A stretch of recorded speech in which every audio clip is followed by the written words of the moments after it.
Assalamualaikum warahmatullahi wabarakatuh. Halo semuanya, perkenalkan nama saya Muhammad Rusna dengan NIM 43040230117. Nah, pada video kali ini saya akan membahas sedikit mengenai pemaafan dalam psikologi. Kalau mendengar kata memaafkan, secara tidak langsung mungkin sebagian dari kita itu berpikir tentang seseorang yang pernah menyakiti kita. Bisa saja dari teman, sahabat, keluarga, atau bahkan diri sendiri, dimana ketika kita ingin melakukan sesuatu dengan perfect tapi tidak sesuai dengan harapan, itu bisa menyakiti hati kita. Nah, tapi sebenarnya memaafkan itu tidak sesederhana dengan mengatakan ya udah aku maafin, karena pada kenyataannya ada rasa kecewa, marah, sedih, dan trauma yang tertinggal. Dan seringkali luka emosional itu menetap lebih lama dibandingkan dengan luka fisik. Nah, dalam psikologi, pemaafan itu menjadi sebagai salah satu media atau hal penting yang berkaitan dengan kesehatan mental seseorang. Karena ketika kita menyimpan dendam, kemarahan, dan rasa sakit itu, hal itu bisa mempengaruhi kondisi emosional maupun fisik kita. Misal nih, kayak orang disakiti seseorang, terus dia itu hatinya kayak menyimpan rasa marah, rasa sakit, terus naiknya ke pemikiran. Nah, di pikiran itu otak bisa bekerja lebih cepat dan membuat fisik kita lebih lemah gitu. Kayak kondisi fisik jadi lebih tidak produktif gitu. Karena ketika seseorang menjadi lebih stres, sulit tidur, gampang marah, overthinking, bahkan sulit untuk mempercayai orang lain.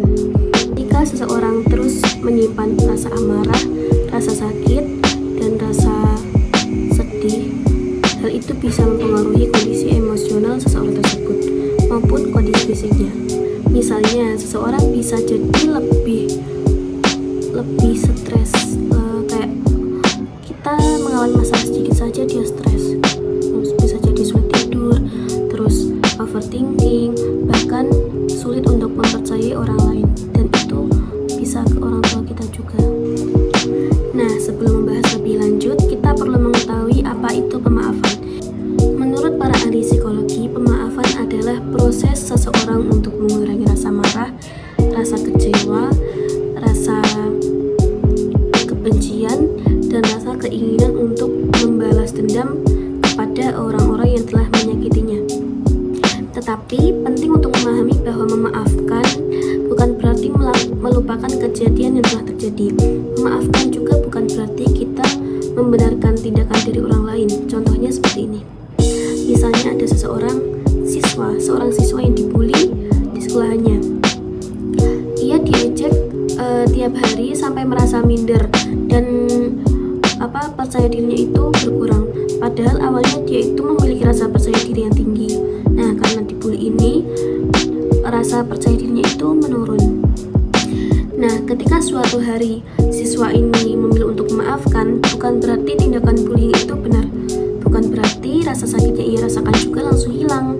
Tetapi ia memilih untuk keluar dari rasa kebencian tersebut dan mulai terus hidup dan agar tidak terbayang-bayang oleh rasa marah atau rasa benci itu. Jadi inti dari pemaafan adalah membebaskan diri seseorang atau membebaskan diri sendiri dari emosi negatif. Nah, dalam psikologi ada tokoh yang bernama Robert Enright yang dikenal sebagai pelopor penelitian tentang pemaafan. Nah, beliau ini menjelaskan bahwa pemaafan adalah proses penyembuhan emosional. Kalau dipikir-pikir, sebenarnya dendam itu menyakitkan.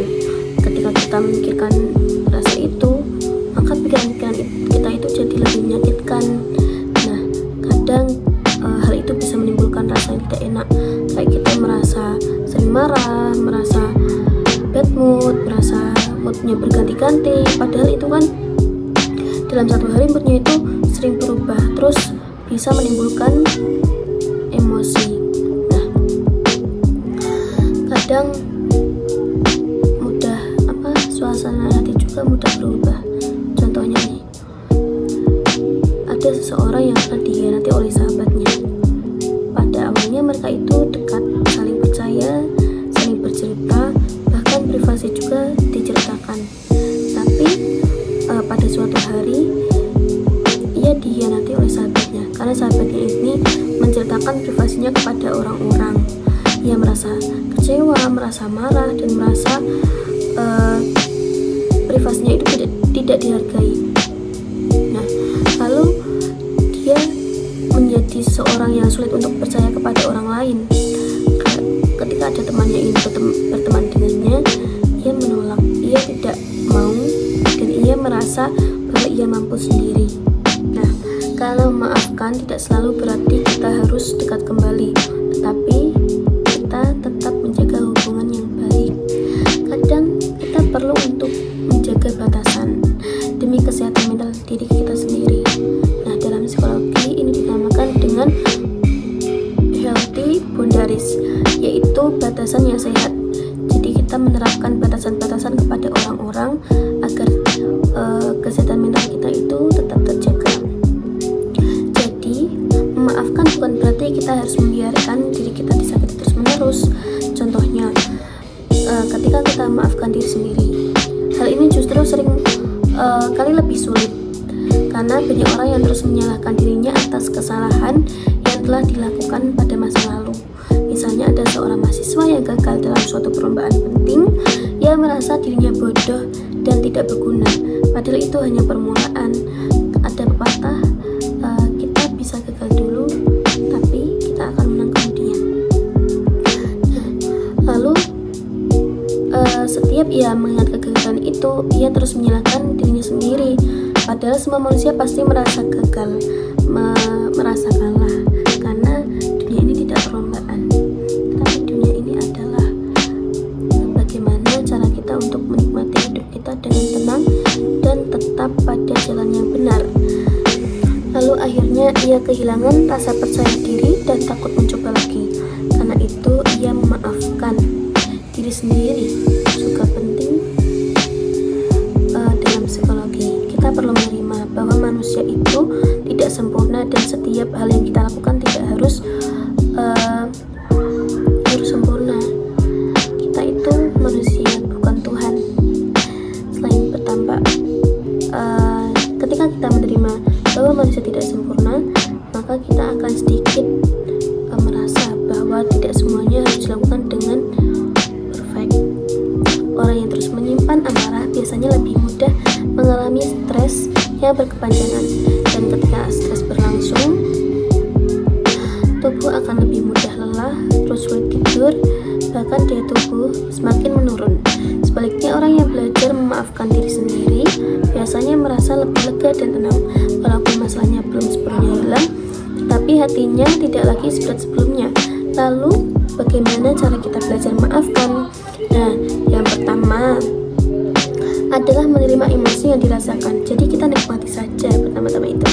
Kadang orang berpikir bahwa memaafkan berarti tidak boleh marah atau sedih. Padahal emosi itu normal. Kalau kita terluka, tentu kita akan merasa kecewa. Jadi, langkah awalnya adalah mengakui rasa sakit itu. Terus yang kedua, yaitu mencoba memahami situasi secara lebih luas, bukan untuk membenarkan kesalahan orang lain, tetapi agar kita tidak terus tenggelam dalam kebencian. Ketiga, kita memberi waktu pada diri sendiri. Kita harus memberi jeda untuk memikirkan sesuatu, karena pemaafan adalah proses, bukan sesuatu yang harus dipaksakan dalam satu hari. Ada orang yang bisa memaafkan dengan cepat, ada juga yang membutuhkan waktu yang lama, dan itu tidak apa-apa. Terus yang keempat, fokus pada ketenangan diri sendiri, karena tujuan utama memaafkan bukan demi orang lain, tetapi demi kesehatan mental kita sendiri. Nah, ketika kita merasa cemas atau stres, nah, kita fokus pada ketenangan diri kita. Ini bisa dilakukan dengan mindfulness. Kita melakukan terapi mindfulness, kita kita fokus pada hal yang akan kita lakukan. Ketika kamu belum menemukan teknik yang baik dalam mindfulness, ada satu teknik yang menurut saya itu kayak berpengaruh. Kalau saya sih pakainya ini. Nah, contohnya gini,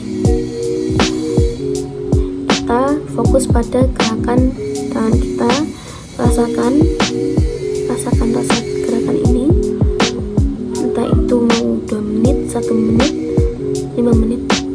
Hal ini bisa meningkatkan fokus dan ketenangan diri kita. Kuncinya adalah fokus pada rasa ini. Itu. Terus dalam kehidupan sehari-hari juga, pemaafan sebenarnya sangat dekat dengan kita. Misalnya ketika kita bertengkar dengan kakak kita, teman, kecewa dengan keluarga, atau sakit hati karena ucapan seseorang. Kalau semua rasa marah terus disimpan, lama-lama hati kita sendiri yang lelah. Maka belajar memaafkan adalah salah satu bentuk menjaga kesehatan psikologis kita. Dalam Islam juga diajarkan bahwa memaafkan adalah perbuatan yang mulia. Karena itu adalah hubungan kita dengan Tuhan dan hubungan kita dengan manusia. Karena orang yang mampu memaafkan berarti mampu mengendalikan emosinya, dan itu bukan hal yang mudah untuk dilakukan. Jadi dapat disimpulkan bahwa pemaafan dalam psikologi adalah proses melepaskan emosi negatif seperti marah, dendam, dan kebencian agar seseorang dapat hidup dalam ketenangan dan sehat secara mental. Lalu memaafkan bukan berarti melupakan kesalahan, bukan juga berarti membiarkan diri kita untuk disakiti, tetapi tentang bagaimana kita memilih untuk tidak terus terjebak dalam luka masa lalu. Karena terkadang yang paling membutuhkan pemaafan bukan orang lain, melainkan diri kita sendiri. Oke, terima kasih sudah mendengarkan penjelasan saya. Walaupun banyak kekurangannya, semoga video ini dapat bermanfaat dan menambah pemahaman kita tentang pentingnya pemaafan dalam kehidupan sehari-hari. Kurang lebihnya mohon maaf. Wassalamualaikum warahmatullahi wabarakatuh.